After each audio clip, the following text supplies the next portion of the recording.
conoces los sueños que te habitan y me recuerda el llanto de nuestra despedida. Una carta que diga que me extrañas más allá de todos los sentidos, y que a pesar del tiempo que para todos pasa, no hay tiempo entre nosotros, ni olvido ni distancia. Escríbeme con tinta de violetas en un papel de amor, color ausencia. Escríbeme poniendo en cada trazo la fiebre de tu pulso que se me vuelve abrazo, y es un abrazo tuyo. Una carta, mi amor, solo una carta que me empañe los ojos de alegría. Una carta que diga que me extrañas, que me quieres y sigues siendo mía, solo mía, siempre mía.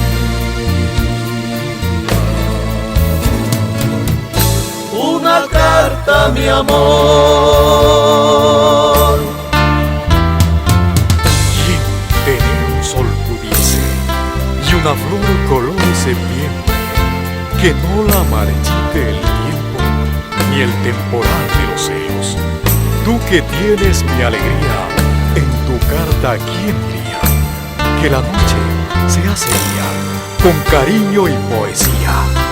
Y aquí sigo a la espera, en la sombra de tu ausencia, con un vaso de esperanza, voy saboreando nostalgias.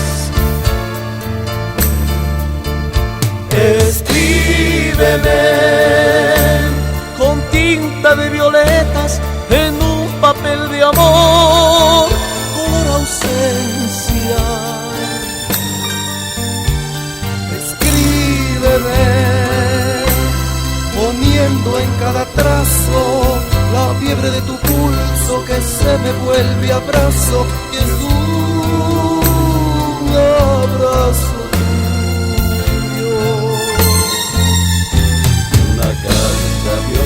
Solo una carta que me empañe los ojos de alegría.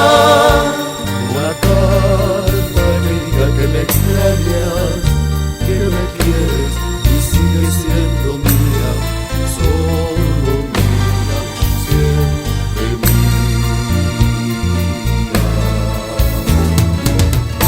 Una carta, mi amor. Una carta, mi amor, una carta, mi amor.